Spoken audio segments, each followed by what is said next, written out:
Figure it out. Hello, this is Adam Koralik from Figured Out Productions. The following video is a video of some kind, and I hope you enjoy it.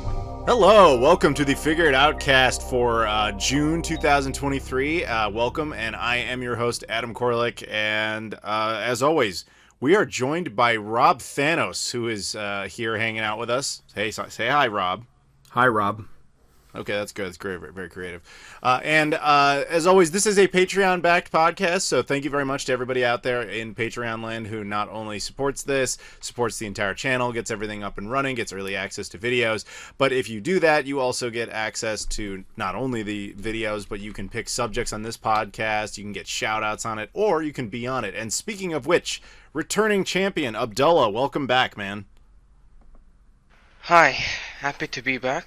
Not sleepy. No, We missed you definitely last month. not sleepy. Thank you. Yeah, it he was was a bit out, of a rough but you're month, back. but glad to be back. Let's go straight into your first subject.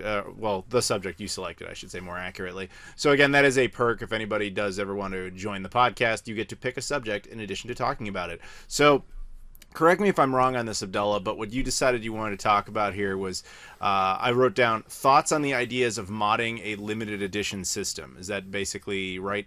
Yep, that's exactly right. All right, so let me explain this premise to everybody out there just to make sure that everybody gets what we're going on here. So any sort of video game console out there that you know and love, there a lot of the times there are special edition versions, like even as recently as, the Xbox Series X had that, like, I think they did like a Halo edition one or whatever, Yes. like last year, stuff like that. Or you can go much older than that, where different paint jobs or special customization things, like whatever it is, there's a whole bunch of different systems. I mean, I have an entire playlist I'm sure you're familiar with, Rob, called Rare Variants, which is literally just like all these like oddball versions of systems that a company has come out with.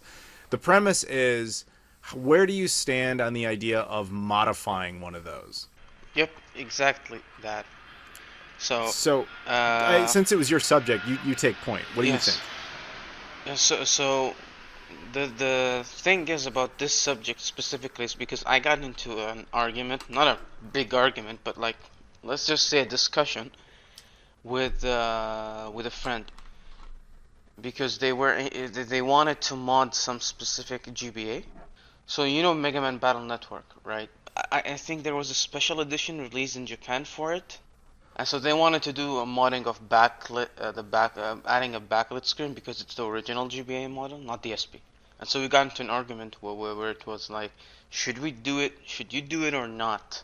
Thinking about it as a collector, I would say no. So I find that that's a reasonable position. You can expand on it a bit, maybe after you hear what we have to say. Maybe that'll kind of cement something for you. Rob, you work in a game store somewhat. You tell us what you think. Yeah, I mean, I tend to side with Abdullah on this. I think especially some of the very, very rare limited edition consoles, I would be hard pressed to mod one of those willingly.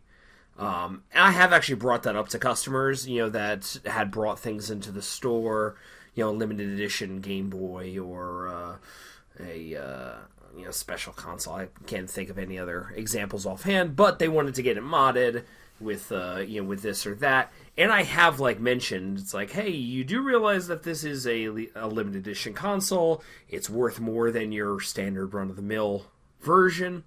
And, you could be ruining some of the value of this. Because, really, I mean, that's what it is. There's two kinds of people that would collect a limited edition console in any large way. That would be a collector specifically of limited edition consoles. Or a console that you like, a Dreamcast, for example, would have a special edition Dreamcast that you would want. But, and the other being a person that is fan of the series that the limited edition is promoting. If you have a Pokemon or Mega Man limited edition console because you're a Pokemon fan or a Mega Man fan, I think in that case you might be quicker to be accepting of a modification to it. But something that's extremely rare is another thing. If it's if it's just a fantastic N64 color, it's like, yeah, mod away, who cares? But if it is something like this is an extreme example, your Sega Pluto, you would never put a Terra Onion in that thing. You would never put like a SD card reader directly into that console and gut its laser. You wouldn't give it a custom paint job. You wouldn't do this or that to it because it is so inherently rare. But some people would view a lot of harder to find limited edition consoles in that way. So first, a small point of contention. Obviously, the Sega Pluto does not belong to me. It belongs to Roger Vega. And to be fair to that, you're correct. We would not have modified it. We did put in an ODE, but it was through the disk drive. It's the VCD slot. So that's the satiator. So it's basically non-modification without modification, because the second you remove it, it remains stock. Non-invasive modifications are a great way to get around something like that, or Correct. using your wireless Saturn controller with it, so you don't have to, worry about anything happening to the ports. Like, that's good modifications. Yeah. Precisely. However, the Pluto is an extreme example, as there literally are only two of them. But I take your point completely. So I'm going to first preface this by saying I am obviously not opposed to the concept of modifications. I've done many videos on consoles that have been modified, enhanced, and whatever. But it is fair to say that you typically would only do that to a mass production unit. Like, you and I both have highly tricked out GameCubes, but we only did that because those versions are relatively common, though ironically yours would be rare, because I think you have an orange one, right? I do have an orange one, and it is modded. Yeah, I put a region mod in it. So. Right, so... this has to be pointed out. So the orange GameCube only came out in Japan. There, it's worthless. Here, it's actually considered rare because of that exact reason. That it only came out in Japan. That makes it special. But in reality, got mine for $2 in a hard-off bin. Exactly. As you know, the orange GameCube is actually worthless when you're in Japan. So that kind of thing has to be played into account. Where I stand on this really is it boils down to not only what type of system it is, but also the specific modification you're going for. And that is a huge asterisk, because one of my rules would be, if it's something exceedingly rare, does it affect the cosmetic nature of the system? So I'll throw out a recent one that I actually did, and you guys tell me what you think of this. So I have this buddy named Chris who lives down in Indiana. And shout out to him, because he's great at modifying stuff. I've done videos on a bunch of his things. Typically, I bring stuff to him for repair. Even if it's a rare system, like I brought him a Duo RX, the PC Engine Duo RX. The thing was completely dead. Like, the RAM had gone bad on it. It needed massive amount of work. It is a rare system. Because it is rare, should I never have him open it up and fix it? No. I had him do that. He replaced the chipsets on it. But while he was in there, he had the option to RGB mod it, which I thought that's far superior. It's completely cosmetic. Internally, you never see that the modification was done. But now it has RGB output. Should I not do that? I decided to do that. An even more extreme example would be the Hitachi GPS Saturn. I am now one of the handful of people on the planet that has one of those. And the problem with that unit is that it's the only version of the Sega Saturn that doesn't support RGB. But it's actually a really easy thing to turn on. Like, if you open it up, there's a couple of points. If you just kind of link them together, boom, RGB works. So I had him do that. That is a modification to a rare system, but it's not something you would ever know. It just makes it more functionally useful in the event that I ever want to take it anywhere. Now, on the flip side, I sit there and I look at some of these Xbox originals that I have. Like, I have that Canadian Blue Bell Xbox, right? And I know, much like a lot of us do, that the batteries in those things are like ticking time bombs. They tend to explode all over the motherboard. So logically, I should want to open it and remove that and get that fixed. But the problem is, if you open up an original Xbox, because of the way Microsoft did it, you have to void that, not that we care about the warranty, but you have to void the warranty sticker, thus making it really obvious you did open it. Whereas something like the Saturn, it's not obvious you ever did. So that affects it, and thus I will not open it. You know what I mean? Yeah, I hear that. It's like, you basically, if you need to be like SEAL Team 6, like going in to modify something and leave no trace behind, in and out, like very, very, quietly. I get that. So, like, breaking a seal on something, yeah, I could see how that would be a deal breaker for you. Right. And so it honestly, to me, it boils down to what is the specific system we are talking about and what is the specific modification you intend to do with it. Now, would I ever be like, oh, I'm going to go back to the Canadian Blue Bell Xbox. For argument's sake, let's say I was like, oh man, I really just like the fact that it's blue. I don't care what its value is. I'm going to totally like cut holes in it and put like a special faceplate on it and just totally ruin it. I would never do that. I'm totally opposed to that kind of thing. You want to have a project console, you do it on the stock base one. But like, in the case of like what Abdullah said specifically about the GBA and wanting the better screen in it, it's hard for me to argue against that because like I have one of those like where it's not that specific one, but I have a GBA with the far superior screen, and it's a night and day difference in what the gameplay experience is. So it really boils down to the personality of the individual. Like, are you getting it because you intend to use it to play on it as it was probably intended? Or are you getting it as a collector's item? I think most super collectors would probably not want to customize a special edition console unless there was some actual need to do that. And in my case, would say that Hitachi Saturn, the system is fundamentally useless without the RGB mod, because we are at a point now where like everything that I have it infrastructured to is either HDMI or SCART compliant, which is trying to use RGB. Thus, I literally can't use the system without the modification. And at the end of the day, the modification doesn't hurt anything. Do you know what I mean? Yeah, no, I hear you.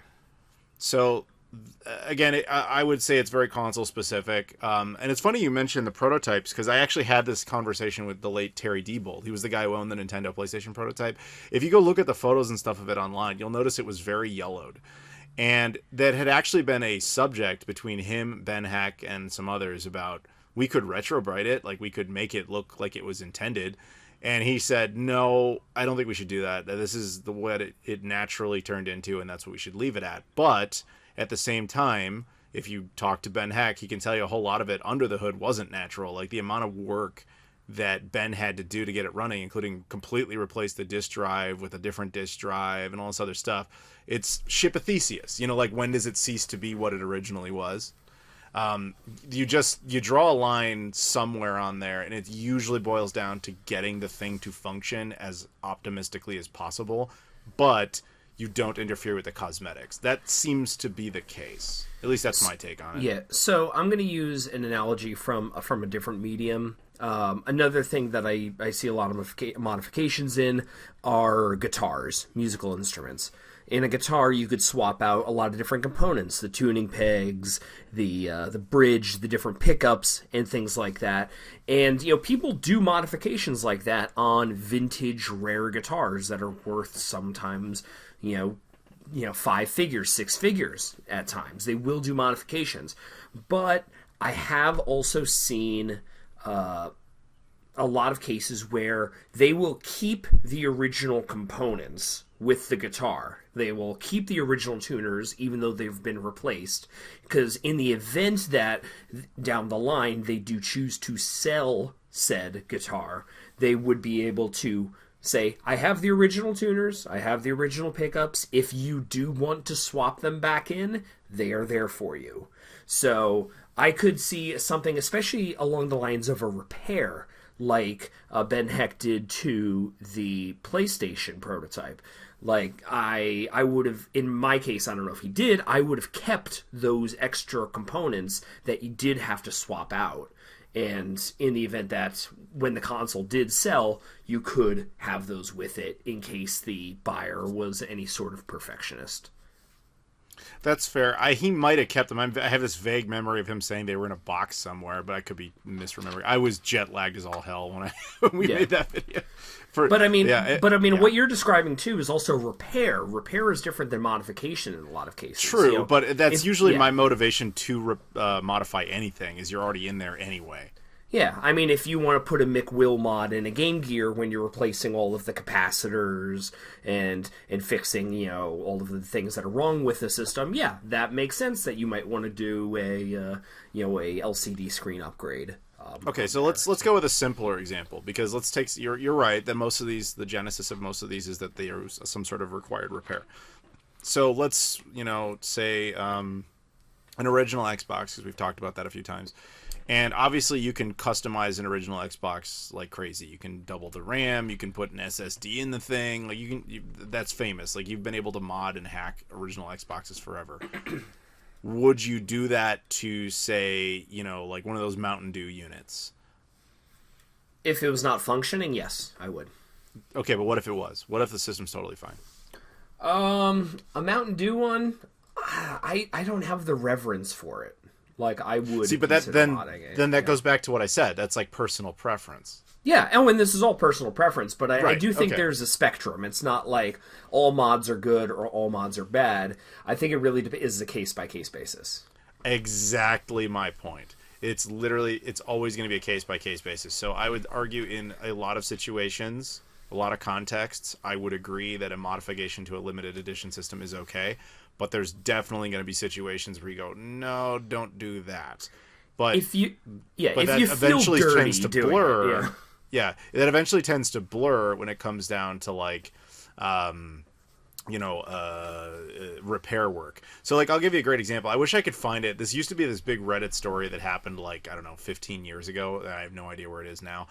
Have you ever seen one of those original Xbox development kits? Like the one that was clear, but it's like taller? Yes. Okay, so for anybody who's never seen one of those, I did a video that had that in there. I think I did a whole video on it, if I remember correctly. Watch my Crystal Xbox video. I definitely show footage of one of those things. There was the original Xbox development kits were clear, and they were much taller than a regular Xbox, even though they were the same footprint. And back in the day, like around 2008 to like 2012, nobody wanted those things. They were totally worthless. And so a bunch of them were just showing up in flea markets and eBay and all that sort of stuff. But they were still very rare because they were the thing that Xbox games were all built on. So there was only like a few hundred of them ever made. And there was this guy online who basically bought one. And he showed footage and everything. He was like, he just wanted to make a special edition like Xbox. So he bought that because he liked that the case was taller. So he literally like cut the frame and everything. And it was like you were watching a guy completely mutilate an Xbox development kit. And there was another one it was actually original Xbox again, where I don't know if you've seen one of these. There was a different type of development kit that was actually like a PC tower, but it was for Xbox development. This is more recent. Some guy found one somewhere and he decided to use it as a tower. And so he like gutted all the Xbox elements out of it and like took great pride in the fact that he had made a new PC. And everybody's like, you just destroyed like a multi-$1,000 Xbox development kit to make like an $800 PC. Yeah, I mean, stuff like that is awful. That's egregious.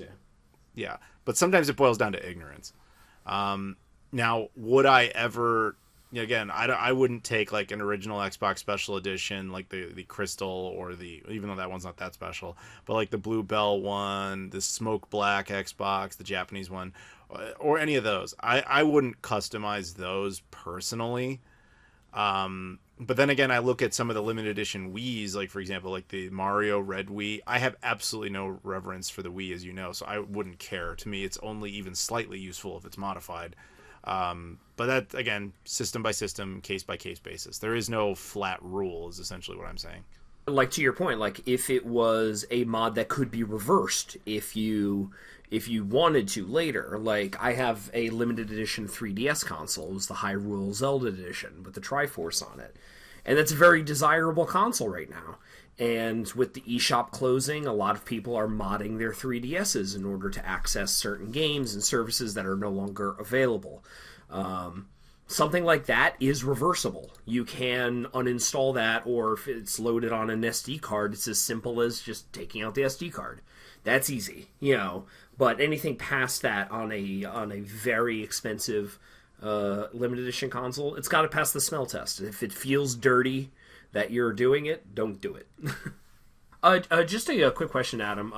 Since I haven't seen it since you started using the satiator, on the Pluto, is that expansion port where the satiator goes the same as the hard drive port on there? No. It's just the VCD card slot. Okay. That's on any CD. Like I couldn't remember if there was like two different ports or if the hard drive somehow went in the VCD. The two ports you're talking about are unique to the Pluto. Yeah. There's a VCD slot that exists on all versions of the Saturn, including the Pluto. We weren't even sure it was going to work, but it did, so thankfully. No, that was anyway. I was just curious. Yeah. All right. Well, good to know. So any other questions, comments, concerns about all this? Maybe I can ask this. So, what will be your answer regarding the specific thing that caused this question to come up? The GBA? That GBA. Would you say yes or no? My answer is I don't know enough about that specific unit, but I would tell him personally, if it's his thing that he wants that done, there's really nothing to stop him. I personally would say if you just want to play a GBA with a better screen, modify a GBA with a better screen, maybe leave the special edition alone. But I don't know his budget, and I also don't know how much he cares. So I guess I would say in the case of GBAs, because you can put that modification into any one of them, there's really no reason to put it into a special edition unit. Yeah. I'm looking online right now, and I see them going for about $200, which is, to be fair, about $120 more than a standard original GBA. So, but it's not an egregious, outrageous price. So, I mean, what I would say is if your friend intends to have this system for the rest of his life as his GBA that he's going to be using because he loves Mega Man, he wants to hang on to that. Yeah, that person is not a collector. Sure. More of a gamer. Then in that case, it would make sense that if it makes him comfortable and he wants to play with it all the time, then definitely it would be the case. But when I spoke of it as a collector, it kind of like said, because I also have no idea exactly how much these go for. I just know they exist. Yeah, but if they're around that price range you're saying, then it would definitely be dependent on who's the buyer. So the thing with that though is that again, if he's just the guy playing it, that's fine. But like if he ever intends to sell it, once it's modified, it's ironically going to make it harder to sell because it narrows down who wants it, because a lot of collector enthusiasts will not want a modified version of the system. But at the same time, if you want people who want a modified system, of which there are plenty, they're not going to want to spend the extra on a special edition that is modified because they really just want it to play on it. So it kind of cuts away both potential resale markets. You would have to find a guy who really actually wants a special edition modified. So that's what Rob was kind of saying at the beginning. If you modify a special edition console, you kind of ironically bring its value down. Yeah, that's a point. So actually, it would be much better to just modify a basic, just a regular unit. Yeah. Yeah, I agree. Well, there you go. That is our consensus on that. Anything else you guys want to say about this? I think I've covered it. All right. Well then, Abdullah, thank you very much for selecting that subject. And we're going to move on to our next one, which is a subject selected by Patreon backer Spencer Peryear, who is an awesome dude. And this is what he selected. And it's actually kind of hilarious that he picked this, which you guys will see very soon. He wanted to talk specifically about the future of the Dreamcast, indies, accessories, etc. The reason this is kind of funny is at the time we're recording this hasn't happened yet, but by the time this is public, it already will have. The 20th anniversary of the Dreamcast independent scene is actually on June 7th. It is June 1st, the day we're recording this. So we're only like just a week away from it. I have a big video coming out, which already has come out. Again, if you're watching this publicly, this is why you got to go on Patreon, everybody. You can get early access to all this stuff. So I end up going through every single independent release ever done. And the reason that it is actually the anniversary is because the first game ever in the independent scene was a game called Feet of Fury.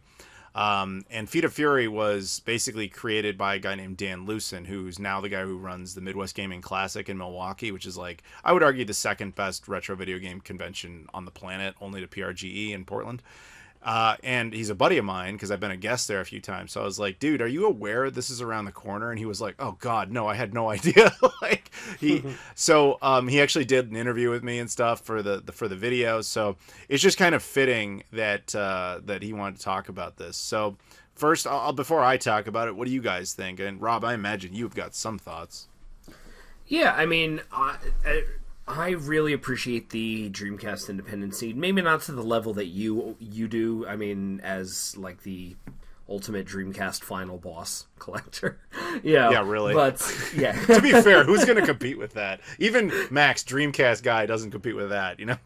yeah, but I think it's great. That's what makes the Dreamcast great, in my opinion, is its independent support. You know, new games, new accessories, new ways to enjoy a system that was taken from us too soon.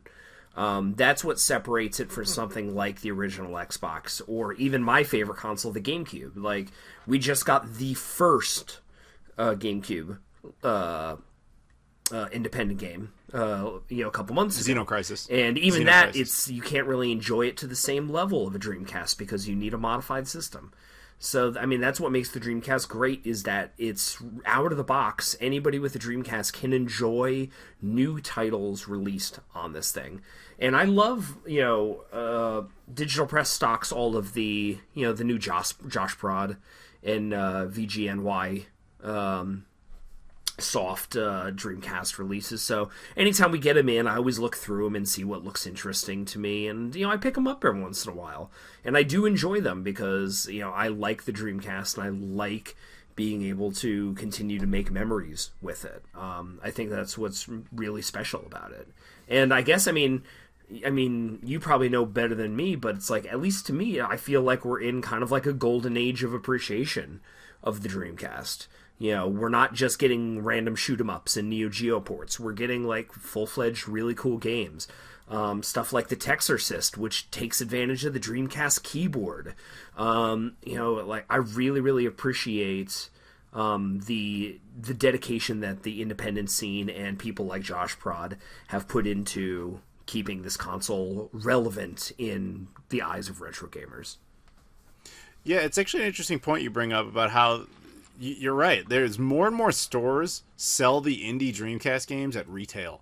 Like, not, Best Buy or Target or Walmart or anything like that, but like, you said it, indie game stores actually sell those, and not even like the used section. They always have them like retail. That's an excellent point, and it doesn't even matter. Like, obviously I travel around a bit, so I end up in a lot of different game stores, and they'll have them like just sitting there sealed up, like, hey, we got stock. And I'm like, that's kind of cool if you think about it. I didn't really focus on it until you said that, because I always get them in the mail, right? But the fact that you can like go into a store in 2023 and they have brand new Dreamcast stuff that was released in 2023 just sitting there, that's honestly pretty amazing. It's unique, and I've said, go ahead. Oh no, and just a quick addendum is, from a retail side of it, Dreamcast stuff is impossible to find now. And when you do get it in, it's very expensive. So I get people coming into the store, they buy a Dreamcast console, and we have so few things that they could take home and play, aside from the independent games. So it's like, instead of sending them home with a copy of the web browser, it's like, hey, try out some of these cool indie games. They're $30-$40 a pop. They're cool games. Like, they've got shoot 'em ups, they got platformers, they got puzzle games. Try them out, and people like leave with them, and then they come back for more because they like what they got. Yeah, and that's cool, because I never had that perspective on it, because I'm the only one. I know them when I play them and I get them in the mail. I've never seen the retail side of it. That's a very valid point. It's well known to have huge support in that sector as compared to other systems, because of all the reasons that Rob mentioned also, and the legacy it holds. With time, it just keeps getting better. So that's basically where it comes down to. Because when I started collecting for the Dreamcast, that's one of the major things I noticed about it. It has a really big scene when it comes to those independent games. Well, all right, so I guess this is where I'll jump in. I'm going to give a little bit of a history lesson before I talk about what's coming up here. So, yeah, I agree with you on that. It is funny. Like, the Dreamcast is now very known for being, like, a very indie-friendly console, and it breaks down to a few different reasons. It's capable of reading unsigned code due to what is known as the mill CD exploit. For those who don't know and didn't watch that bigger video, Sega put 3 different formats into the disk drive. There was the GD-ROM, which is what the games were originally produced on. There was CD-ROM capabilities for music CDs specifically, but there was a third one that was not really meant to be anything significant, which was called mill CD. It was basically like, hey, we'll put this extra option in some music CDs, specifically Japanese karaoke discs, and that allows us a little bit of extra data so that if somebody buys a Japanese karaoke CD or some sort of compatible music CD, then there's a little bit of line of code, a little bit of data in there so that the Dreamcast does something extra like visualizations or something like that. That's all it was ever meant to be. But technically, while it was more or less a music CD, it did allow for the reading of data. That exploit is why you can play the burned games, as it was always described. People would rip the GD-ROM data to a computer, essentially reformat it to a mil CD, burn it, and then the Dreamcast didn't know any better. That was not how it was meant to work, but it could technically work. You fast forward into the future, now people can make games specifically using that, which is ironic because it was never meant to play games that way, but it totally can. And so from a purely technical perspective, you're able to do this. Secondly, the Dreamcast has a pretty big install base. I mean, it did sell 10 million units. Granted, how many of them are still around, I don't know. But like, I would argue that, it's definitely better than some of the other indie options, where you have to dedicate a whole console, like the failed VCS, or not VCS, the Coleco Chameleon, things like that, where the system would never come into existence. Obviously, the parent company not caring is great. Sega doesn't get in anybody's face about it. They're not Nintendo. Like, if the GameCube could do this, if there could be a whole independent scene around the GameCube where people are just like straight up selling GameCube games that just you buy and you run it, uses some sort of exploit, how fast, Rob, do you think Nintendo would go after these people? I think they might have already done it. Exactly. I think people just they ignore NES and stuff because it's just kind of beyond the legal limit at this point, a little bit of a statute of limitations type of thing. But with the GameCube, I think that they would sue people into oblivion. Whereas Sega doesn't care. Not only do they not care, they don't get involved. I can tell you kind of behind the scenes, they actually think it's pretty neat. And it also does them a favor because it keeps a base alive for the Dreamcast, which then means people get excited about the system still, and then they still buy like merchandise and stuff. It's basically free publicity for them without them having to. It doesn't cost them anything. They don't make anything on it directly, but they don't lose anything on it directly. And then their official position can essentially be, that's not happening. I don't know what you're talking about. It also has very cheap overhead because it's on discs, which are super cheap. Obviously, you don't have to pay Sega anything. And typically the games that are in development are relatively low budget or are in of themselves just ports of other games. Because the truth is, with the independent scene, you don't ever expect to sell more than like 3,000 copies of a game. That's just like the reality of it. But I just love the fact that that is actually a thing and looks like it's going to continue to be for quite some time. So the game side of things, I'm not worried about. I should remember this, but I don't. I think it's like at this point in time, since the 20th anniversary, technically, like from June 7th, 2003 until now, at the time we're recording, June 1st, 2023, there's been like 65 independent releases. And to be clear, that's defined by a game that got like a press disc and a nice manual and artwork and all, not just like a homebrew, which is like somebody made a thing on their computer and burned it to a disc. That's a totally different thing.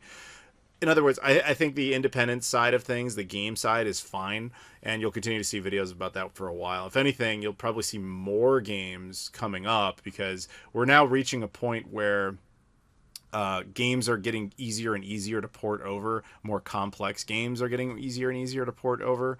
And I assume we're going to start seeing more 3D content. Like you said, Josh Prod is like the king of this, and that guy's amazing. His name is Phil. He just goes out and like buys up rights to games and then hires a team to convert it over to the Dreamcast. It's like a totally different thing.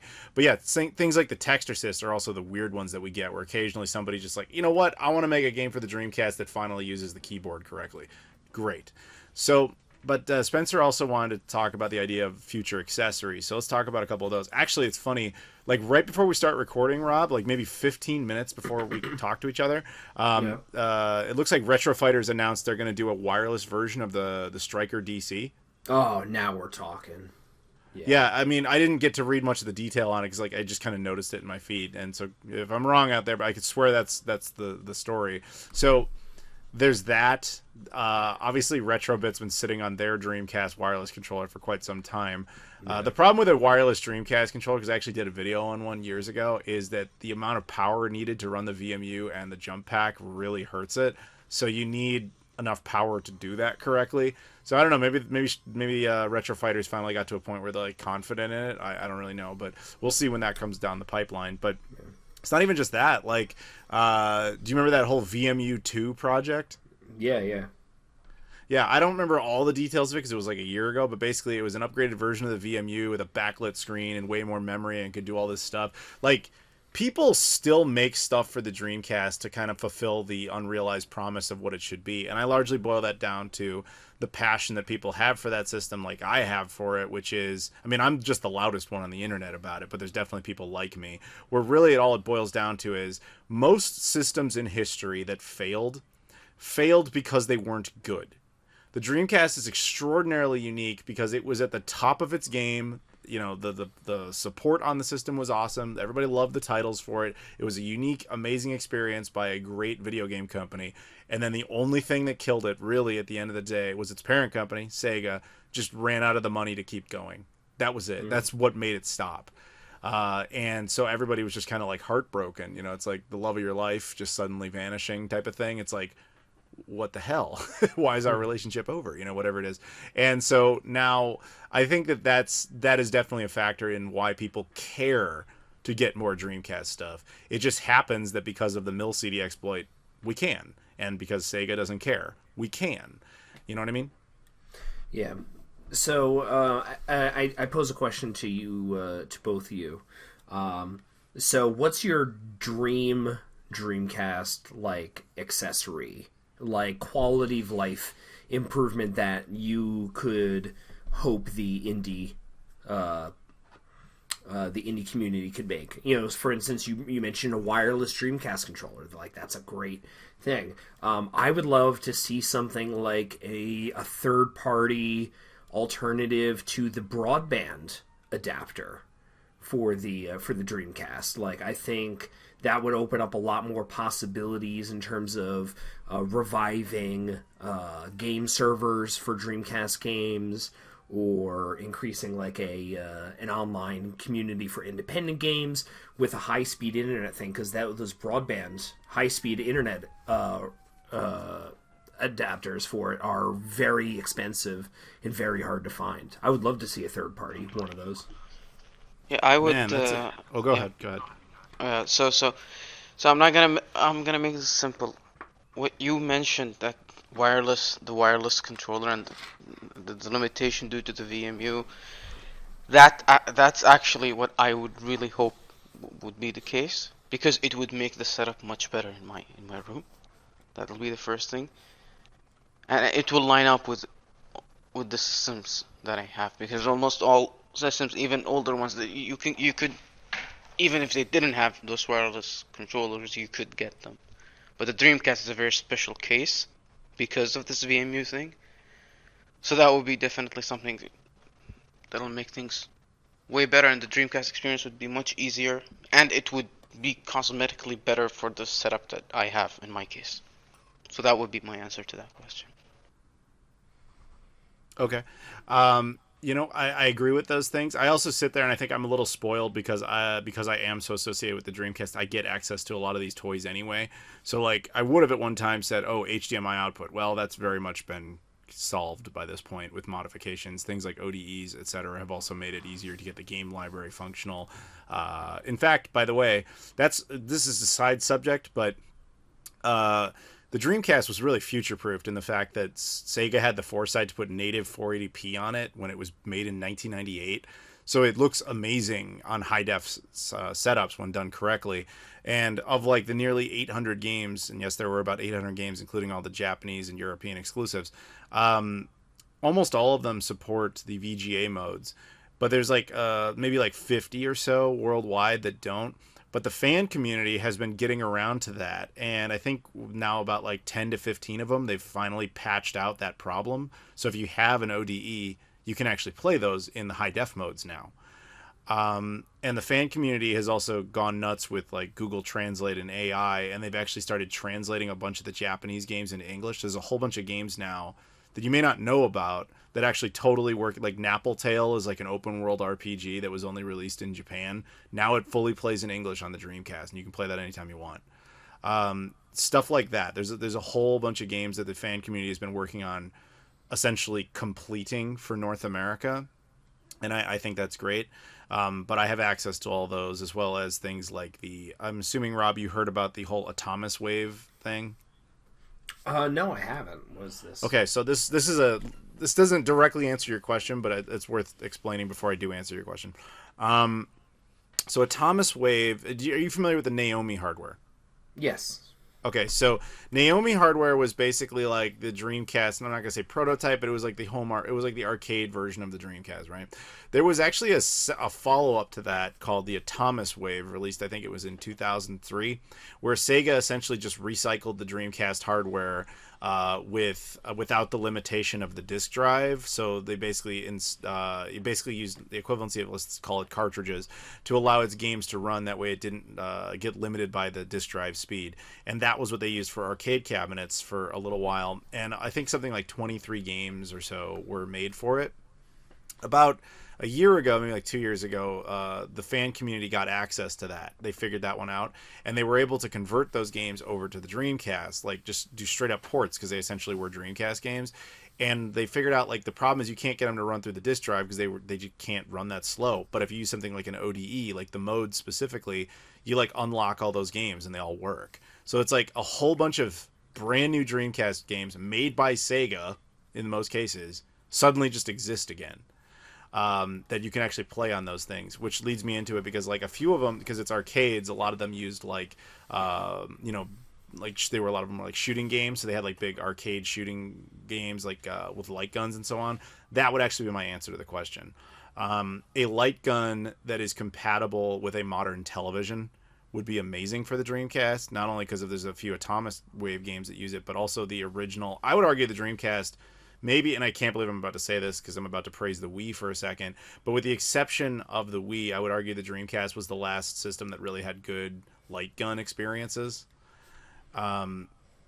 Because the number of games on there, things like House of the Dead 2 and Crimson Ox, and even weird ones like Demolition Racer, which was a racing game, had a bonus mode in it where you just, I forget what it's called, but you would like shoot at like zombie cars running at you, stuff like that.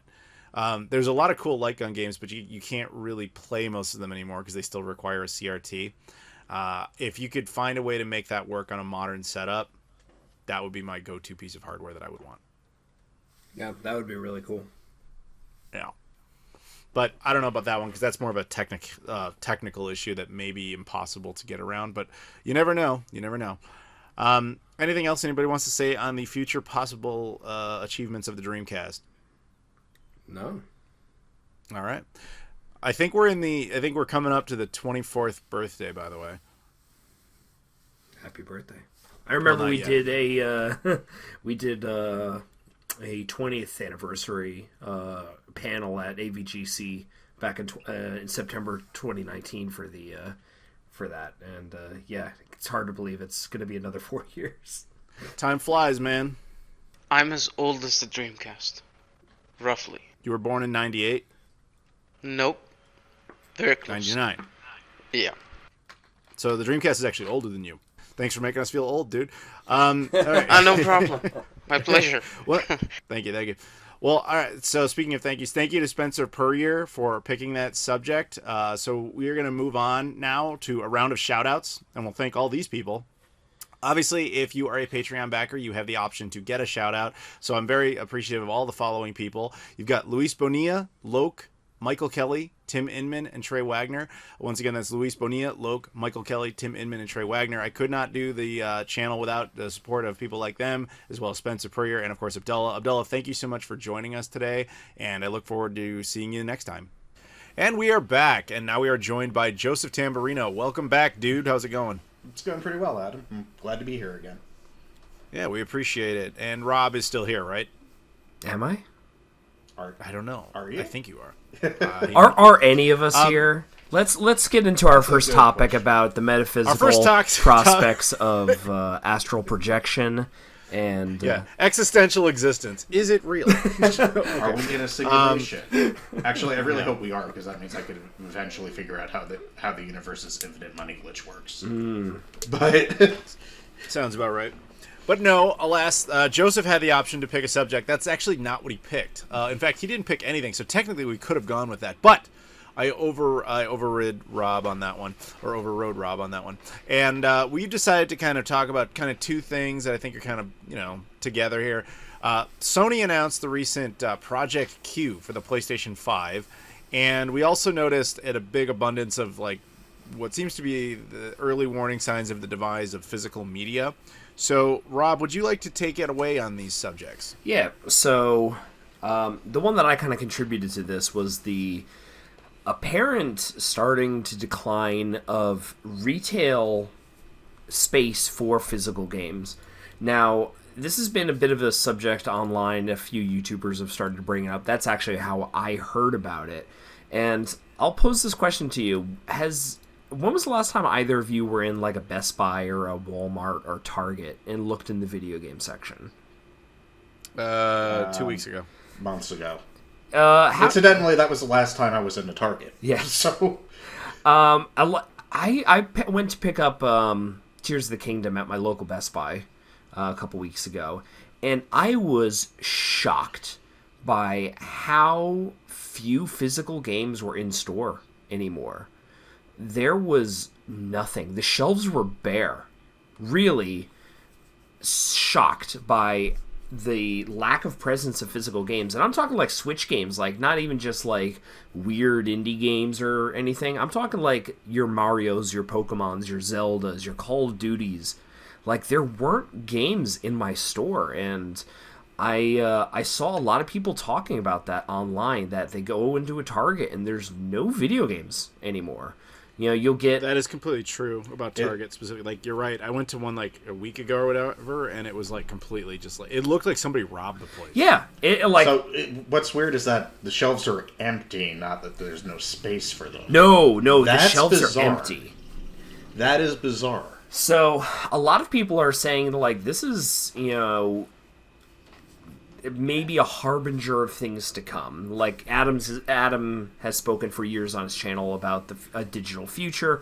We've talked many, many times on this podcast in various incarnations about that same future, that physical media is going to eventually go the way of the dinosaur. It is inevitable. That is the course, because that is how technology is progressing. That is how the market is progressing. Digital games are taking over physical games.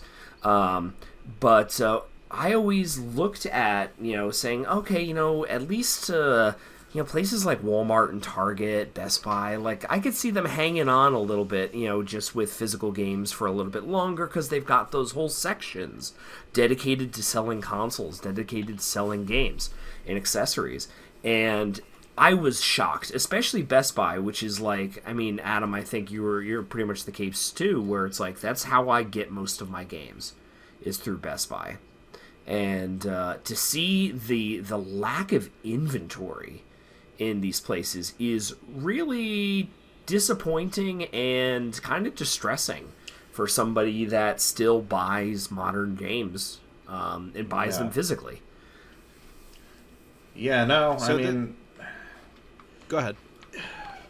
I mean, with that, it's not even like the retailers are just like, well, screw it, we're not making enough money and trying to get it. The fact that they keep the space there means that they want them, and the suppliers are just not giving them, which is the more concerning part. I mean, it's possible that this is the first stage where we clear out the sections and then we reformat our store to give more space for, I don't know, fucking arts and crafts, whatever Target wants to put there. Maybe it's just the first step. And I mean, I don't know if this is a harbinger or if this is just, it's after the holiday season. They just haven't restocked. There hasn't been, some new games coming out. But I don't know whether it's Nintendo and Sony and Microsoft that aren't shipping games to these places anymore. Yeah. I'm gonna go with that one, because if that was the case, we would notice this every year. This wouldn't be This is just the logical extreme of what eventually was going to happen. And to add to that, what really triggered this subject, well, this half of the subject, was that Alan Wake 2 is just like famously now not. Oh yeah, physical This edition. is a AAA game. This yes, is a 10 Alan release. Wake's a AAA game. Yeah, and it's just not getting a physical one. When I'm like, huh. Now it is still early on. This game has not been released yet, and I think even THQ Nordic has come out and said that they would explore releasing a physical copy of the game because they did the, I think, physical copy of the original. And maybe, I wouldn't even be surprised if somebody like Limited Run Games would push hard for this because they have started to dip their toes more into AAA game releases, not just indie releases. So I mean, if AAA companies are not going to make physical media anymore, limited stuff like Limited Run is going to be where we'll get any of them. yeah. So, it is still early. We don't know if it is going to remain a digital release, but it was very surprising. And with Sony especially recently pivoting towards a digital-minded future, and we'll talk about this a little bit more when we talk about Project Q. This could be the beginning of the end, and this isn't to be alarmist and say batten down the hatches, grab every physical copy of Just Dance 2023 that you can, But it's disappointing, Oh yeah, for sure. It might also even be too late. We've had like plenty of games like on the Switch for a while where it's like it download required because they didn't want to shell out for the bigger cart. Yeah. For the thing, and now that's happening to PS5 games too, like Jedi Survivor. Like, from what I've read, you can't play the game off of the disc and not by itself without like an internet connection. Not even because of the the fact that it released in a buggy, broken state. Like, a large portion of the game is just not there. Yeah. So, and that's not that surprising, to be honest. I mean, this is all the, like I said, the logical consequences of everything we've been talking about for years. And unfortunately, to add further fuel to this, like, I would argue that obviously the three of us do not, but I don't think the majority of anybody listening to this lives in, say, Brazil or Japan. But Microsoft has already kind of made the decision in those two countries in particular, like, we're done with all physical media editions. Like, there will not be physical Xbox editions in those countries anymore. And I think that is the trend. They're just kind of doing this slowly to kind of, that logic of like, you don't, chuck a frog in boiling water. You just turn the heat up slowly while it's in there. Yeah. It's kind of that is they're just getting us all ready for the fact that inevitably we'll just make do with the fact that, yeah, the games I want, they just don't have those physical editions anymore. And who cares? Because the physical editions are broken, blah, blah, blah. Like, that's where we're going. I mean, we have to remember that this only happened a few weeks ago. Remember the 10-year anniversary of when Don Matrick came out with the Xbox One and almost destroyed the Xbox brand because they tried to jump this way too quickly. Mm-hmm. The industry is panicked about that kind of thing. So it's like we just have to make sure we just slowly ease everybody into it. And I would argue that more and more people are just like, whatever, I don't even care anymore, because that's the goal. That's what they're trying to get you to feel like. So it is disappointing. Obviously, we're all physical media guys, but like that was to be expected. And yeah, this is just it is. I think Alan Wake 2 might be the first one that is like that level that they're just saying, screw it, we're not doing a physical edition. And in some sense, it's almost like, I think it was Star Wars Episode 2 was like the first major blockbuster movie where they said, there's not going to be a VHS of it. It kind of feels like that. Yeah. I mean, I'm a little bit less upset about this than I would have been if I heard about it a couple of years ago, but I have largely pivoted to PC at this point for modern games. So, and the physical media has been dead there for like almost a decade, longer maybe. So, but even so, that's exactly just my the fact point. that the death of physical media for the games at least is legitimately coming within the next couple of years at the way things are going. Yeah, I think it's a bit distressing, yeah. But I think at least from my point of view, I was very happy in the small victory that both next gen consoles, the PS5 and the Xbox Series, X, gave you options to have a disk drive and a digital console. I think that was their way of, saying you could have your cake and eat it too. If you want to buy physical, you can do that. But I don't know. I don't think we talked about it on the podcast, but there's been all these rumors about a PS5 Slim getting rid of a internal disk drive and only offering it as like a little add-on, like the HD DVD player for an Xbox 360.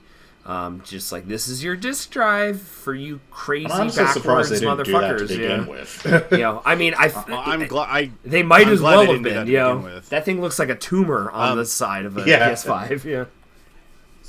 I was talking about that for years. Like, if you go back and watch like my PS4 or PS5 launch videos, like, we know now that the disk drive was kind of an afterthought. I mean, as far as physically how it would be attached, I think they probably were thinking, USB attachment, but then somebody was like, we can't do that. Like, we just, bet on the possibility of either one working out. And it sounds like if the Slim truly has no disk drive, then they've made their decision. Like, we're going digital only. Like, we'll ride out the generation. We'll still make the physical games. We'll throw in that, the ancillary disk drive that people just can have in case if people who don't have a PS5 yet really want a disk drive. Yeah, exactly. And then we can charge them more money. Why not? Great, we can do that. But I would essentially, I would say that's the death knell. Like the next, whatever the PS6 is, I would be stunned if it used any sort of physical disk drive. I mean, the current one, like they currently use Ultra HD Blu-rays, aka 4K discs, which are basically 120 gigabyte capacity, which everyone thought was too small even when the system was launching, because that's really what should have existed a generation earlier. So I don't even know if a technology exists of discs that could have the games, the amount of data they require. I think somebody was working on like a 300 gigabyte disc at one point, but I don't know if anything came of that. So like, what do you even do? Like, you have to upgrade the technology as for storage if you want to fix the problem. But the thing is, they don't want to fix the problem. To them, it's not a problem. To them, it's a solution. Like, so, like... like, at this point, unless if Sony is like, we want to... Like, the non-gaming portion of Sony is like, we want to make a better disc to make better, prettier movie things so we could charge people more money for 8K or whatever. Another disc isn't going to be coming, and honestly... 4K is already, like, basically the threshold for any reasonable sense of diminishing returns. Like, 8K at this point, like, for any regular use case, short of having your own movie theater in your home because you're rich, is probably not even going to be worth it, because you're not going to really be able to tell a difference. Yeah. Correct. The human eye can't really discern beyond 8K. It just isn't capable of it. And only the enthusiast of the enthusiast would really need an 8K screen. And you're right, the setup for that would be ridiculous. Yeah. But another factor to this is, like, so you have to factor in, like, the country of origin of the three companies. Now, Microsoft obviously is American, and we know what their plan is. They don't really care about physical media. They've made that very apparent to us. No, they barely care about the box. Yeah, exactly. So Nintendo still is ultimately a Japanese company, and they will do what the Japanese want more than what anybody else wants. And the Japanese still like their physical media, but even they are starting to get around to, like, well, digital doesn't take up any space. Yeah, like it's coming around, like it's happening. You would think that Japan would have. I mean, logically, just like as far as space goes, you would think that Japan would have been the ones to jump on the digital stuff first, because. Because of how notoriously small, like, Japanese they still hold on to CDs there. CDs are dude. Japan is not the digital paradise that people think it is. Oh no, I know that. I'm just saying that you would have thought that would be the case, but no, it's no. No, you wouldn't. Like, trust me, if you ever go there, you'll pick up on that real quick. Like, they still use newspapers, like, regularly. Magazines are super popular. Like, they love their physical things. Because they're very kind of stuck in tradition. And it takes a lot to force Japanese society to change. Digital is a big change, telling everybody, like, hey, everything you've ever known, in your entire existence about things, just forget all that. We're not doing that anymore. Here's just a file. That is almost impossible to drop on them. Hence, it's been such a slow burn on the Japanese side of things. Yeah. Now, Nintendo will continue to beat the drum of that forever. Sony's in the weird position because they are a Japanese company, but they are a Japanese company that has accepted that they need to kind of do what the Americans want instead of what the Japanese want, which I think that's actually why they did 2 versions of the system, to be completely honest. Oh, yeah. But yeah, I don't know. Like, it'll be interesting to see what they do, but, you know, we can, if anything, the other half of this subject kind of caters to that a little bit. It shows you exactly where Sony's mindset is. And go ahead and you take it over, Rob. Talk about Project Q. Yeah, so the big announcement from Sony's, was it their State of Play? It was like the State of Play. Yeah, the State of Play, which is, you know, their version of a Nintendo Direct, came out as of the time of recording, I think last week or the week before, where they unveiled a lot of new games, and they also unveiled a new bit of hardware. Now, for, I would say, the past 6 months, there has been a lot of speculation online, rumors floating around that Sony is going to release a third handheld system, successor to the Vita, successor to the PSP, and well, they did announce something in that ballpark, but boys and girls, this is not a successor to the Vita. This is not a third PSP. This is Project Q, which is, for all intents and purposes, a tablet with a halved DualSense controller stuck on either end. This is not a physical media machine. This is not even a machine where you can download the games like a Nintendo Switch or a Steam Deck. No, this is a strictly streaming device that is tethered to your Wi-Fi connection and your PS5 at home. So it would allow you to stream games from your PS5 through a Wi-Fi connection to this handheld device. Quite frankly, this is the stupidest thing I have ever heard of. I have no idea who this is for. And this is really something that is a solution to a problem that already has answers from Sony. Sony allows you to stream your PS5 onto your phone already. It allows you to stream your PS5 onto your computer, onto your tablet. This is basically just another way of doing that, except this time they're going to charge you. Now, granted, we don't have a price tag for this yet, but probably $200, $300, $400 for this thing, and you can't even really take it outside on the bus or a plane. You know, you have to be tethered to your Wi-Fi connection. I don't see the point of this. If you're playing it at home, just play your PlayStation 5 on your 4K TV. Why the fuck do you need to play it on this little thing? You know, the point of a portable console is just that, portability. You could take a Steam Deck or a Nintendo Switch or a PlayStation Vita on a plane with you, on the bus, you know, to the park. You know, you can't do that with this. Unless you're, once again, tied to a Wi-Fi connection. So, I think this is going to be a massive flop. I will be surprised if this sells 1,000. If this sells 1 million units, I really will.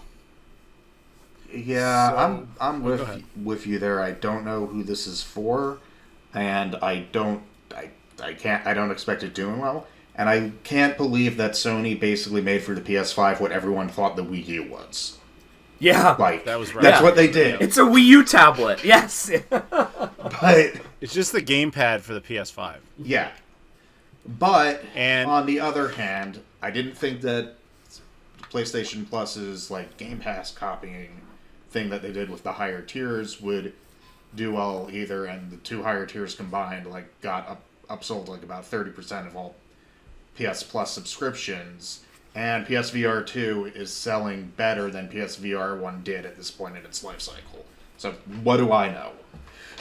Maybe Sony knows something that we don't about who this would be used for. I mean, the difference is that, you know, the way of your Game Pass equivalent, you know, PlayStation is PlayStation Plus. Is that what it's called? Yeah. Yeah, PlayStation Plus offers something unique. Quote unquote backwards compatibility with older PlayStation games, and streaming, a la, Game Pass. The PSVR is your VR solution to your games, a new way of immersion to enjoy your games on PlayStation 5. This is not that. This is I know. This is giving you an alternative to things that already exist. And I don't see how this is going to be successful as either of those two things. Yeah, like, out of the three things that are mentioned, this is definitely the one that, if you told me about them all at once, I would be, and I had to rank which one was most likely to fail, I would pick this one. But I'm just pointing out that I'm batting 0 on my guesses for stuff Sony did that I thought would not do well, and they actually did, or are doing reasonably well. Yeah. This feels like a Sony and their handhelds and their really lack of respect for them. This just feels like that meme of the guy riding the bike and sticking a branch in his own wheels and then complaining about it. It's like, oh, nobody wants handhelds anymore. Handhelds don't do shit. And it's like, yeah, it's because you handicap them. You cut the life support of the Vita before it was 3 years old, and and now you're launching a handheld for that nobody is going to want. I don't know. Yeah, like All the right, one. Like you said, like any use case for this Project Q thing already has a solution that exists. Like, if you're not feeling well and you're sick and you're in bed and you want to play PS5 and your PS5's in another room, remote play on your already existing tablet or your phone. However long you can manage to do it. If you could download PS5 games onto this, whole different story. Oh yeah. But if it's just streaming from your PS5 console, you're going to have to spend minimum $400 on a PS5 to get the console, and then whatever the hell this is going to cost in order to play your games, in addition to all of the games that you need to purchase to be able to play this. It's like the barrier to entry is ridiculous to even use this fucking thing. And it would have to be digital games, because if you have your one physical game in there, I mean, you'd still have to go to the console to switch it. So it's like, I don't know. Okay, I'm going to interject here. So I don't disagree with what you guys are saying, but I do kind of want to approach this from another angle. Obviously, this is Sony's proud tradition of doing whatever Nintendo does a few years later. It's really weird they were really late on it because they're cloning the Wii U instead of the Switch, which I think was the surprise of the whole thing. Yeah. But I'm going to actually play devil's advocate here and say that, is it possible we are not all just kind of misreading this a little bit? Like, we were all socially hyped for the idea of the rumor Sony's going to make a new handheld. That's what everybody was setting up. They never said that. I didn't believe it was going to happen. But that's what I mean. Video game society was somewhat hyped about the possibility of a successor to the Vita. Even though I agree with you, is we probably weren't personally doing that, but in general that was the case. Yeah, like I mean, I heard the rumors of this as the streaming thing before it came out. Like I didn't even hear anything about it being like the new Vita. So I don't know where people got that from. Regardless, it was out there because rumor bullshit is always out there. Yeah. Point is, people set it up for themselves to get disappointed. Much like people have been setting up, where's Switch 4K with Ultimate HD Pro everything? Blah, blah. Since the Switch came out, they've been doing that. It's like, guys, that's exactly my point. So, is it not possible that Sony never said this? All they said, they just hey guys, we're making a new type of controller, basically. That's all it really is. Now, I agree with Rob completely. If this thing costs $400, it's totally dead in the water. If this thing comes out and it's like $100, then it's not impossible to think that some people might find it advantageous to have a personal portable screen that they can use in their home, that they don't have to deal with the TV. That was one of the initial core concepts of the Wii U. Granted, as we know with the Wii U, it didn't really work because it was locked to the system. But one of the things that a lot of Wii U enthusiasts, such as myself, were saying is if you could actually disconnect the gamepad, you'd probably have better success with the system. Now, this will have that advantage because it wasn't natively part of it. So I can definitely see a use case scenario, again, if it is in a home that already has a PS5. That has to be understood. And if the Project Q is like $100, not completely insane. It's more than a controller, but you're also getting more than a controller. In that scenario, I can definitely see a usage case where a family that has like one TV and like the parents want to do something on it, they can let the kid or whoever play on the portable screen while they are watching a movie on a separate device, smart TV or whatever else they have connected. And it's like kind of everybody gets what they want. But you're absolutely right, Rob. There is no portability element to this, not truly, because you cannot go within a certain radius of the device, the PS5. I mean, the ergonomics of it. Like, there's no... Like, the Switch, it's big. The Steam Deck, they're big, but they're slim. Like, everything is kind of contained in, like, this little, thin device. This is not that. This is a controller duct tape to a tablet. Yeah. Yeah. Rob. Quite literally. Guys, that's... exactly my point. Like, we're not supposed to compare it to the Switch, and we're not supposed to compare it to the Steam Deck. You're supposed to compare it to the Wii U gamepad. And that the people forget the Wii U gamepad was very bulky, but it was actually very comfortable. I'm not saying this will be, but we do have to remember, personally anyway, I think the PS5 DualSense controller is like the best controller ever made. It is great. It looks like they didn't really change it. They just kind of spaced it out. Kind of like that GameCube ASCII keyboard controller. Yeah. Right, that thing. It's kind of like that. At least that's how it appears. Now, again, all I think is, with certain conditions, I can see some use case for this. But you have to remember, in that same announcement where Jim Ryan is talking about this, he's also talking about, like, headphones that are PlayStation 5 compatible. This was not meant to be a big thing, and I think the internet just kind of ran with it because they were expecting a portable console. That would be my interpretation of it. Now, I agree with everything you guys are saying about how if we were to compare it to something like the Switch or the Steam Deck, yes, of course, it's stupid. And, of course, if they come out like a $400 price tag, yes, it's stupid. But I don't see it as totally worthless if you keep that price way down for specific cases. Now, would I get one? No, I would have no use for it. But I don't think I'm the target demographic, just like I'm not the target demographic for specific headphones either.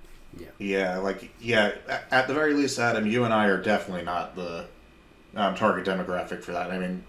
I live alone. I'm pretty sure you usually live alone for most of the year. I do, yes. I live alone, yes. Okay. I know Rob's married, so he's more in a demographic than we are, but that's ironic, slightly. But yes. Well, I mean, once again, though, like Adam, I do a lot of traveling. And I mean, Adam, you travel with me. I always bring a game system with me, whether it's a DS or a Switch or even a Vita. I do like to travel with something.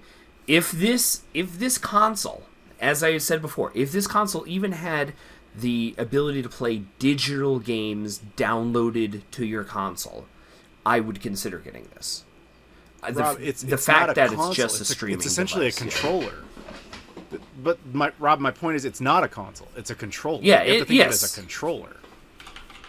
Yeah. I agree with you guys that it's probably mostly pointless because you can stream the device to other things, yes, and you can have a controller for that, yes. But there is technically something there to say, well, what if you didn't need that controller, and what if you didn't need this specific device? What if you just had ours, Sony's, that has is just one thing and it's just a more expensive controller that's like $100? I could see that having some value. A Smash success, absolutely not. Yes, I mean, but I think that, as you said, it's all about the cost, and we don't know the cost of this. Like, I think the max price to be appealing to a consumer has to be max $150. Yeah, I agree completely. I'm gonna pull in something from the PC gaming sphere for a second. A company called Logitech, who makes a lot of preferred mice and stuff like that. They have a streaming gaming handheld that's designed to stream like stuff from from like the streaming services and stuff like that, called the G Cloud. It's on sale right now for its sale price is $299. Its usual price is $349. Yeah. So, I mean, like, it's like we don't know what kind of operating system this is, like that's going to be under the hood, if it's going to have any graphics capability as on its own, because maybe you could hack it, and do some interesting stuff that way. I'm pretty sure it's just Rob, I don't think it has a brain. I'm pretty sure it's just it's a TV. It's a dumb screen. Yeah. It's just a screen with like the ability to connect to your PS5. I'm pretty sure that's all it is. Yeah. Now, if I'm wrong, the truth is, as we record this, we don't know. We don't have all this, but it seems like that's the case. Now, $100 I think is doable. 150 maybe. To be fair, like the Xbox Elite controllers, those are like 150, 130, something like that. And they actually do well enough that Microsoft has produced multiple iterations of it. Yes. So it's not impossible to think if there's some sort of Elite Pro reason to have this, sure. But to be honest, the only one I can come up with is really just the scenario in which people want to play the PS5, but they want to share a TV at the same time. Yeah. It's the same basic logic that happened with the Wii U gamepad. Now, one thing we can speculate on, this is pure speculation, is do they make any games that are enhanced with this? As in what the Wii U did, where it's like, oh, if you have our TV and our tablet, then you have two screens going on. That would be super cool. Yeah. But would Sony do that, knowing that did not work? My guess is no. I really think this is just a controller. That's really all it is. You could get the definitive version of Zombie U on the PS5.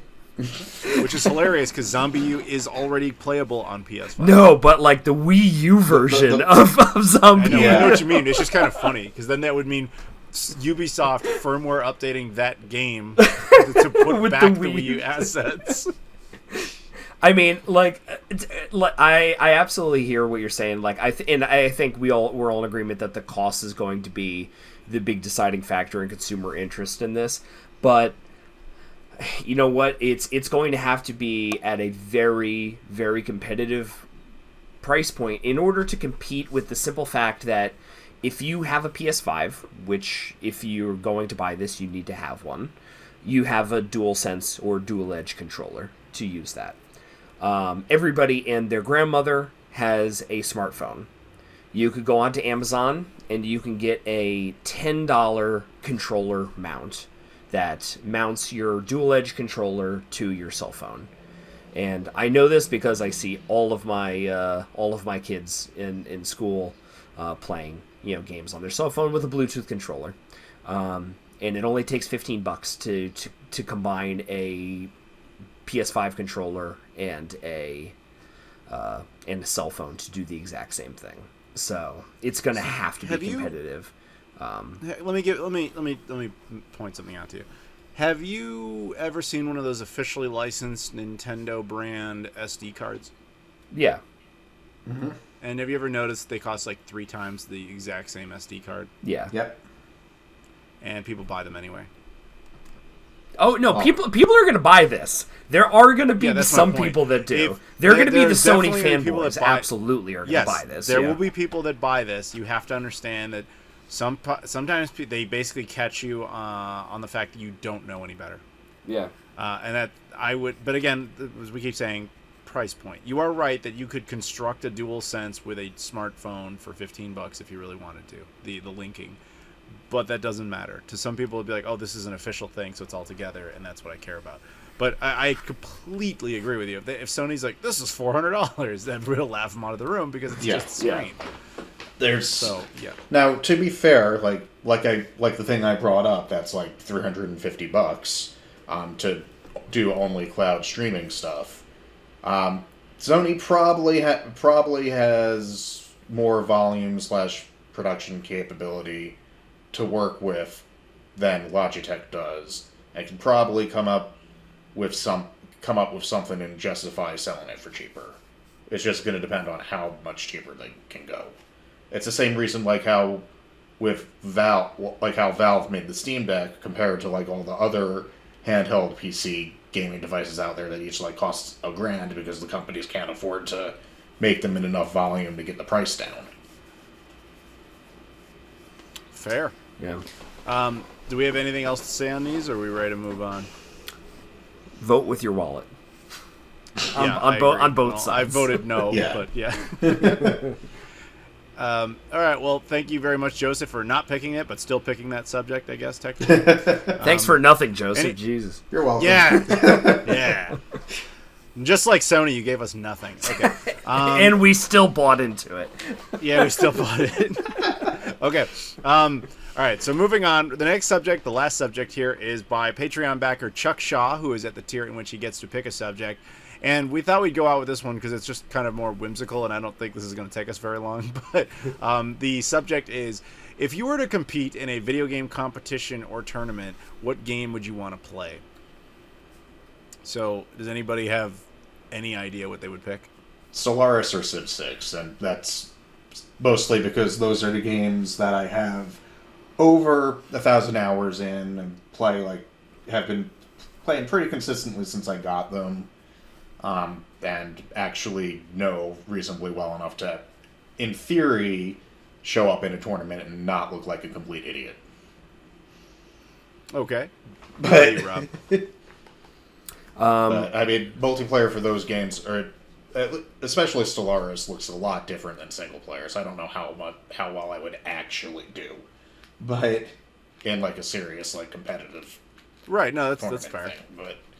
Major League Gaming and competitive gaming is a very different arena. But yeah, Rob, what do you think? What would you do? Clearly Franklin Un Universal Surprise on the GameCube. Dude. That's a really good answer. We were, dude, the last time we played that, we were finding speedrunning exploits on it. It's true. I mean, it's true. We did do that. Okay, so real answer, I'd probably have to go probably Halo. Definitely like a Halo 3 or Halo Reach. Those are my best played Halo games. I've done little mini tournaments and LAN parties and stuff, and I usually do very, very well in those. But more bold answer, I think I could hang in a Tetris tournament. I am pretty good on Tetris. Okay. I could whoop some butt. Which, do you have a specific version? Well, I mean, the competitive Tetris, I believe, is the NES version. I think that's the one that anytime you see like a Tetris tournament... Which NES version? It's that. There's literally 3 different NES versions of Tetris. Nintendo-branded Tetris 1. Okay, so not the good one. Not Tetris 2. Actually, it's Famicom. Yeah. So yes, it is the NES Tetris. Yeah, that one. Non-Tengen version. Got it. Yes. Okay. Isn't that stupid? How many versions of Tetris are on that same system, all called Tetris? Okay. Speaking of which, anybody see the Tetris movie? I did not. No. It's dumb fun. It's like a Cold War spy thriller around Tetris. It's I would say sensationalized a little bit. I recommend going to watch Norm Caruso's gaming historian video on that. It basically tells the story of that, except with more Cold War thriller elements. But yeah, it's fun. I think it's on Apple TV if anybody wants to go watch it. But we don't condone Apple here. No. So you could stream. Can you stream Apple TV on the Pippin? Have you even tried? Have you even tried? Do you even Pippin, bro? I mean, you could apparently stream it on a Roku. Yeah. So. If we had got that modem for the Pippin up in Canada, maybe we could have done that. There's a story that nobody's going to get the reference to. Okay. Yeah. My answer to this actually has a little bit more of a story, because what I think the reason Chuck picked this question is a month ago, I was a guest at a con in the UK called OLL Gaming 2023. And they decided to have all the guests do this Major League Gaming competitive thing on stage. And I actually wasn't originally supposed to do it, but somebody couldn't be there, so I just kind of filled in for him. And so it was myself, John Riggs, we're the 2 American guys, and then there was a whole bunch of British YouTubers, right? And they're like, okay, you guys are going to be competitive gaming. And I was like, oh, I hate competitive gaming. Because I love video games, but I'm not really what I would say good at them. You know what I mean? Just like a lot of us, I enjoy games, But to say that I could go up on stage and just like crush noobs is ridiculous. Like that's a whole different thing. That's Major League Gaming. The guys who have no personalities, they just do that. So that's fine, and not to insult them because some of them do. But anyway, you get what my point is. So I was like, whatever, I'm just gonna play, and if I lose, it's fine. So they randomly had us play Crazy Taxi in the first round. I was like, oh, I actually obviously know that game quite well. I played it a crap ton on the Dreamcast. I have an advantage here, whereas other people didn't. So I won the first round. I was like, all right, well that was just a freebie basically because I'd played that so many times. And then in the second round, we ended up playing Street Fighter 2. I'm like, all right, well I'm gonna get destroyed because I'm not good at Street Fighter 2, and all I know how to do is jump and then press like punch. That's all I can really do. We just happened to play against two guys who didn't know about the jump part of that strategy, so they actually beat them, and so we ended up winning. We're like, and when I say my retro gaming nerd and I, we were just like a team. We had never even met or spoken to each other before. But anyway, so then we win round 2, and then the third round, we ended up, due to technical reasons, they had us play Street Fighter 5, which again we're not very good at, but the people we were playing against were even less good at it, and we ended up winning the whole tournament. I'm like, this should not have happened. Like, we were not qualified. It's like the Miami Heat getting into the NBA Finals this year. You're not qualified to be there, but you ended up getting there anyway. And that's a shout out to Chuck Shaw, because that was his other subject he was thinking about having us talk about, was the NBA Finals, which I did not think people would care about. But anyway, I sat there the whole time wondering, like, what game would I actually play, like, in a competitive tournament? I was like, dude, there's like no games where I could confidently say that I could like totally beat everybody in. Maybe in like, if you're just doing a time match, like I played the first level of like Ronald McDonald's Treasureland Adventure or something, like, I was like, I had to get the best time on that, maybe something like that. The only game I was ever good at competitively, how you ever play something online and you think you're good at a game, and you go into some server, and you're like, all right, I'm going to play, and then just you get annihilated because you realize you're terrible compared to like these people who that's all they do in their life is play that game. The only game where I was ever that guy, where I was able to just destroy everybody, was Sonic and Sega All-Stars Racing for the Xbox 360.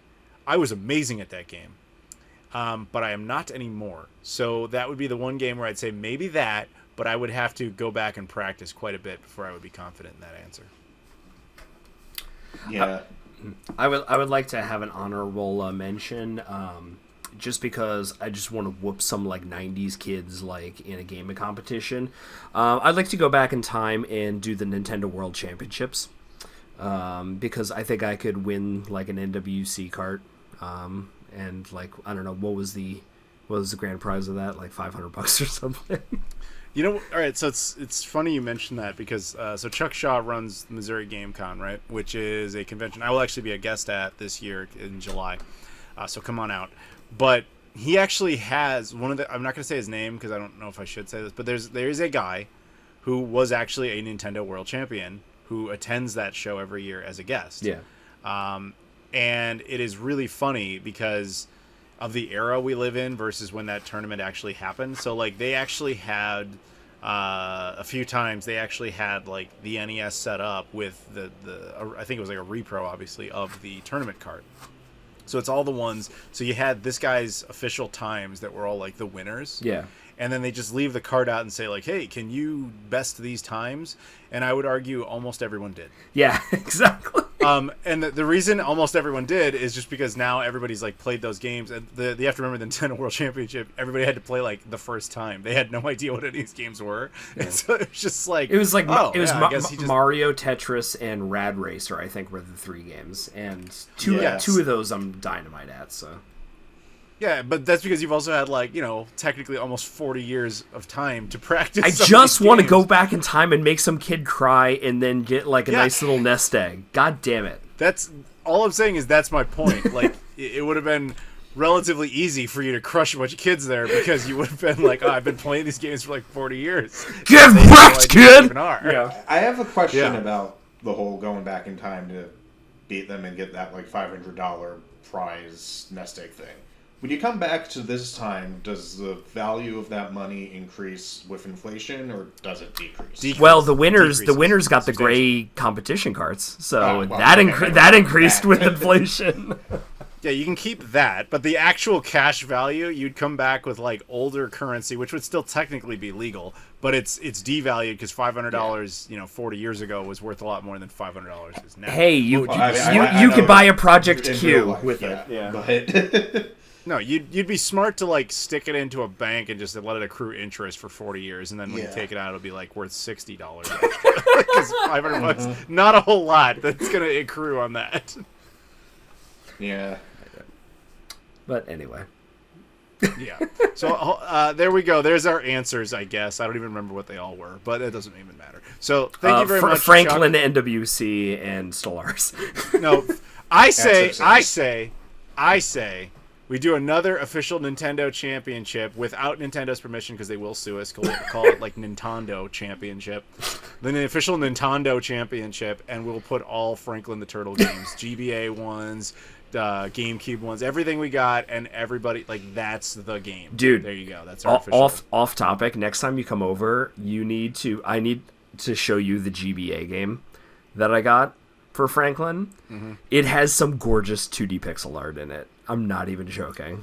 And it has it doesn't surprise me. It has like 10 different fucking just cared too much. Gameplay modes. I'm like, oh, it's great. That's a team that just cared way too much about the IP they had. Yeah, yeah, totally. It's like Treasureland Adventures. It's like, we've got Franklin. Let's do something fucking cool. Yeah. Wow. All right. Well, thank you very much to Chuck for picking that. Joseph, obviously, thank you for joining us, and again, not picking, but still being here. Abdullah, obviously, thanks for joining us earlier. Spencer Purrier, as well as our shout outs to Luis Bonilla, Loke, Michael Kelly, Tim Inman, Troy Wagner. Once again, that would be Luis Bonilla, Loke, Michael Kelly, Tim Inman, Troy Wagner, as well as Spencer Purrier, Chuck Shaw, obviously Abdullah, and you, Joseph. Thank you very much. And Rob, whatever. I guess I appreciate you being here. Yeah, whatever. So thank you very much, everybody, for listening. As always, if you could do me a favor, like, comment, subscribe, check out all the social media stuff in the description, and again, support us on Patreon. Keep this going, keep the Rob DLC around. Horse Armor needs to horse armor it up. I don't know what the hell that means. But anyways, so we appreciate the support, and thank you very much for watching, and we'll see you all later.